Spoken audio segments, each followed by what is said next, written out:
Hey everyone, welcome back to the Bimmer Barn. In today's episode, we're going to be buffing and polishing my E46 wagon to make it look as new as possible. This car hasn't been taken care of very well, so let's go ahead and give it a first wash, and then we'll pull it back in the garage and we'll take a better look at the paint. And then from there, we're going to do a clay bar, a compound, a polish to hopefully get the paint looking immaculate. We also have to take care of our fender that we recently painted, so we're going to be doing a little bit of wet sanding today. So I hope you guys enjoy the video, and I'm hoping that this car looks as good as possible by the end. So stay tuned, and without further ado, let's get straight to work.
All right, so we just finished washing the car and pulled it back inside. Car is fully dry now, and we've even got it on the quick jacks, which is gonna give it a nice height for us to be working on the sides. And then when we do the roof, we'll probably have to put the car back down because that's kind of a weird spot to get to. So the biggest concern area for me is gonna be the hood. Obviously this has the most like sun fading or clear coat damage, but it doesn't look so deep that we won't be able to get it out. So I'm hoping that polishes up real nice. And then here is the fender. We're gonna grab some wet sanding paper, some like ultra fine grit to kind of get some of these little imperfections out of the paint here, and that's hopefully gonna make a huge difference, as well as making it finally match in terms of depth of color with the rest of the car. I'm super pleased with the color code, how that came out. Honestly guys, it just looks like if we were to polish this fender, it would probably be just as deep as this black here, because it really just came out great. So yeah, let's go ahead. Next thing that we're gonna do is clay bar it. So I'm gonna grab a bottle of clay lube and my bar, and we're gonna go over the whole car to hopefully get all the contaminants out of the paint. And some areas that we're gonna have to work with are gonna be on the hood here. So I'm not sure if, I think we should be able to get the rust out with the clay bar. We'll see how that's handled there, but eventually I do want to fill this in with some touch-up paint so that it'll look a lot less obvious, and maybe some of the other rock chip holes that are on the hood. So like I said, let's go ahead and clay bar this thing.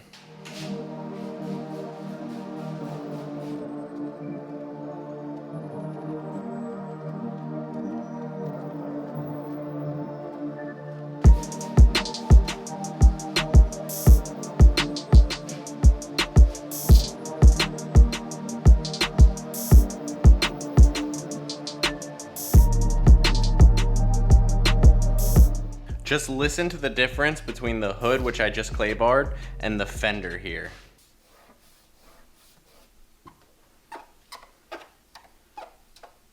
It sounds like sandpaper. Anyways, let's keep clay barring.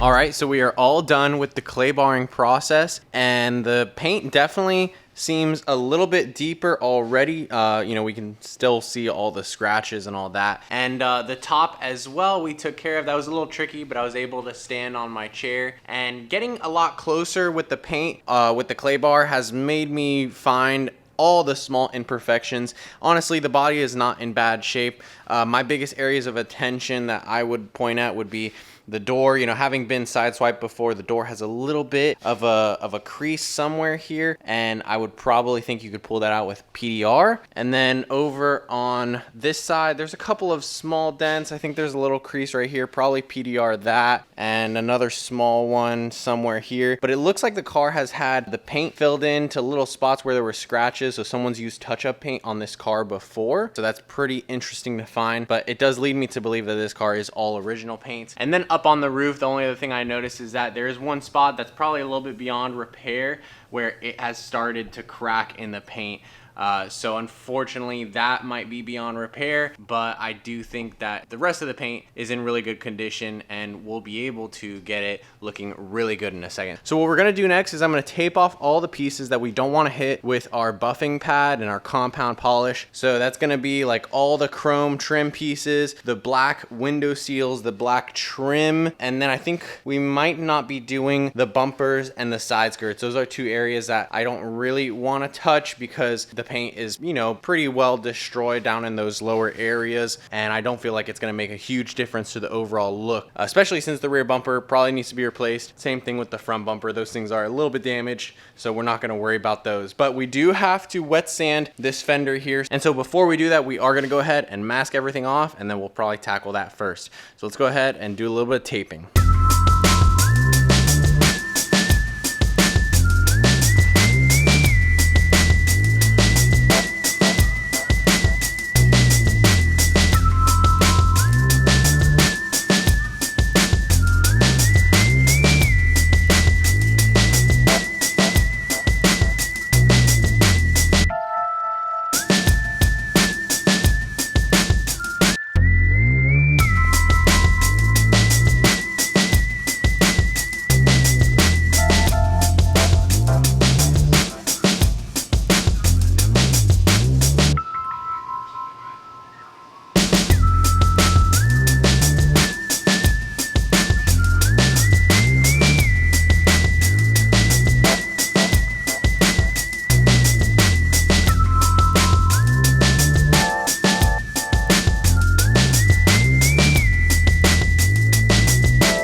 All right, so after 3.5 hours of wet sanding, it's about midnight now, and I think I'm done with this fender. I've got it all the way up to 2500 grit, and it's looking real smooth. There's no more of those little like pinholes or those fish eyes. Really, maybe just a couple of small ones, like maybe up here.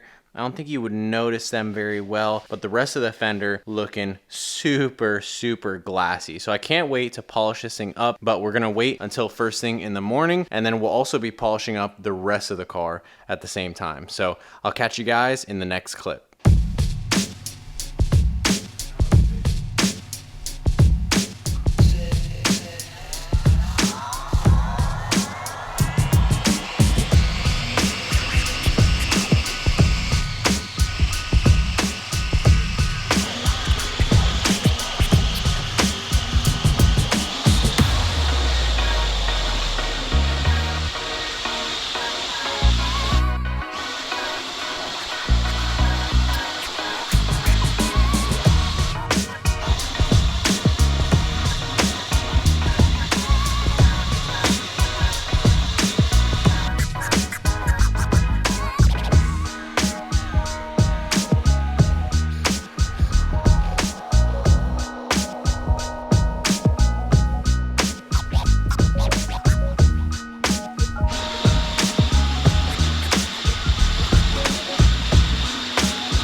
that's disappointing. Look at how glossy, clear, and beautiful this fender looks. I just went and finished a second full pass over the fender, and unfortunately, I did go through the clear coat. So right there and here on the fender, I just went a little too far. Guys, please don't be mad at me, but man, I don't know. Maybe that was from going too deep with the wet sanding. You know, we wanted to get all those little nibs out of the paint. But I think this is honestly from my second pass with the polisher, and I just probably used a little too much pressure here, went through the clear coat down to the base coat. So it's not super noticeable, but it is unfortunate that I was very close to getting this fender like almost 100%. The rest of the fender looks really good, but for now, we're gonna go ahead and polish, or should I say compound, the rest of the car. The hood is going to be really fun because we have this fading from the sun, but I'm hoping that's going to come out. And I don't think we'll have any other issues going through the clear coat on the rest of the car, because being original paint,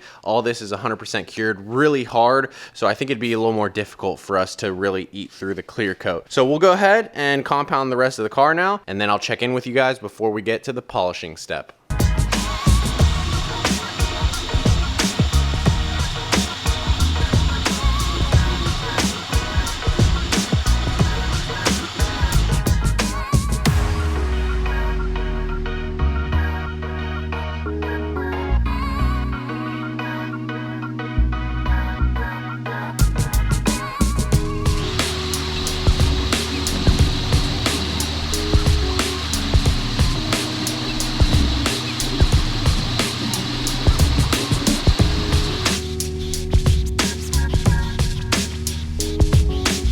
Eventually. Man, that hood just took so much work to get all that sun fading out, and there's just a little bit of ghosting that's very hard to tell, but I'm hoping that the rest of this is going to come out with our final polishing. So I'm going to move on to doing this side of the car now. We're just going to follow from the fender that's all finished and do the sides and then the rear trunk, come back around, and then we'll end with the roof, and then we'll do the whole thing over again with polish, and hopefully we'll really get that depth. But I'm happy, super happy with how the hood's looking and how the overall car is looking. So let's go ahead and keep moving on.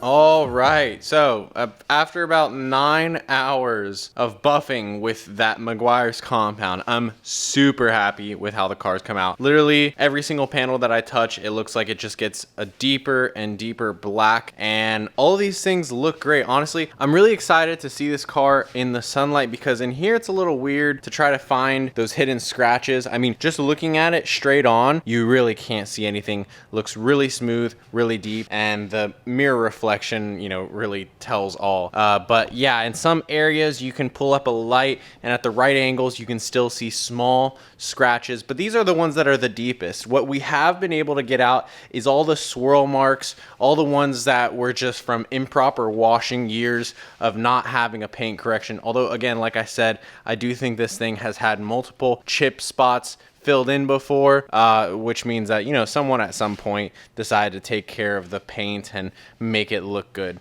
So the roof is done. I did the compound there. I'm probably not going to polish it, but what we're going to do now is do a one last pass over the whole thing with Meguiar's polish and also a soft foam 6-inch pad, and that way it'll really bring out the last layer of depth in this paint, and then we'll be able to seal it up. I'm hoping that this doesn't take more than like another hour or so, but I'm gonna go ahead and stop now, go grab some food, and then we'll come back and take care of that final step.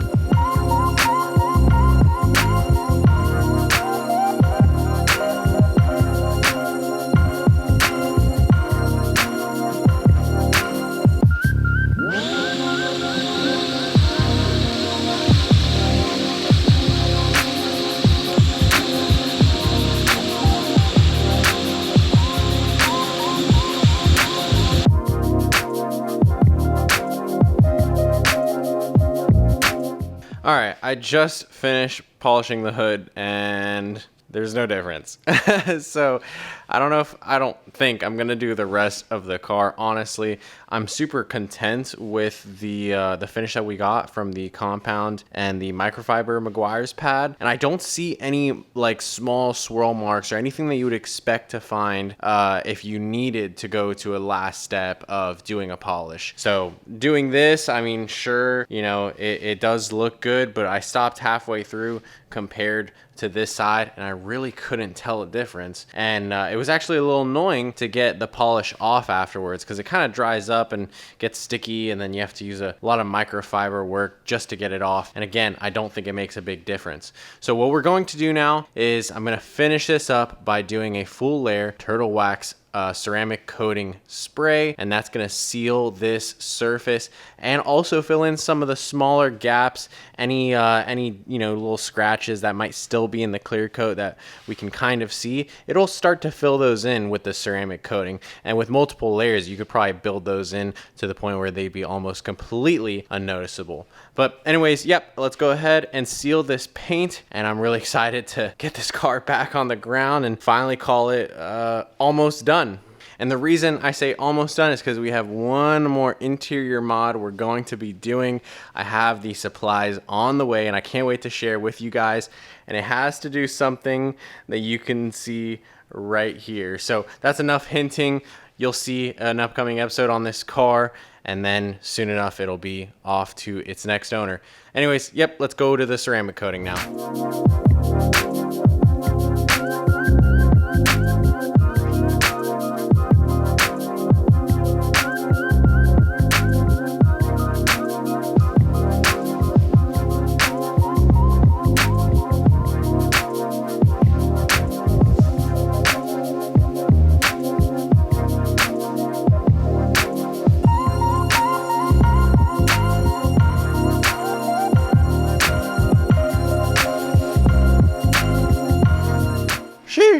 All right, now it's just time to put our lights back in, go over the car one more time. The bumpers and the side skirts have a little bit of dust left on them from the polishing process, and then we'll Rain-X all the windows. Then we'll get this thing off of the quick jacks and we'll call it done.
So there we are, folks, the finished product. This is what the fruit of the looms of a 13-hour detailing session looks like.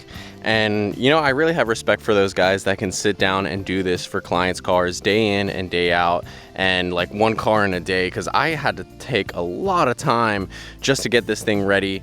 And there's probably still a lot more that you could do, especially if you had like a smaller 3-inch buffer. I'm sure you could probably get some of these smaller scratches with a little more precision, and then you could fully polish the car with a 6-inch to get more of that light work where the car doesn't need a lot of heavy concentration.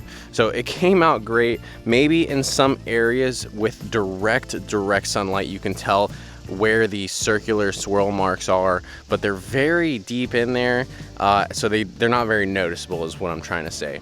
The other thing that's unfortunate is that, like I said, we did go through the paint right here, so yeah, it's a little noticeable.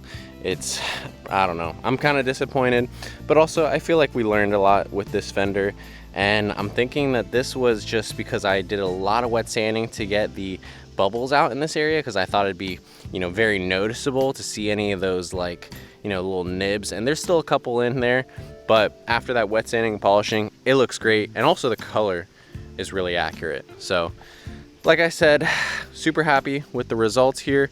I hope you guys are as well. And next up, like I said, we just have a couple more things to do. I do probably need to clean the interior, maybe with a vacuum, and also install our new floor mats after we shampoo those. And the other thing is the hood right here does have all these white chips in it, and that's just from being on the highway. Same thing on the bumper as well.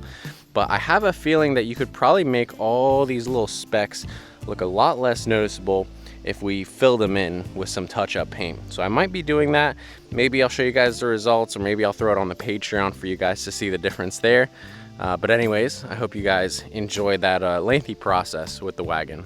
So everyone, that's gonna conclude our video for today. I appreciate you guys watching, and stay tuned for more content coming up with that E46 wagon. Specifically, I've got a little road trip planned where we're gonna be taking this thing on a long distance journey to test just how reliable and how well we've built it. But until then, I hope you guys are having a great weekend, and go ahead and like the video, comment down below what you think of the results, and subscribe to the channel if you're new and you haven't yet. Have an awesome day, everyone. We'll see you next time.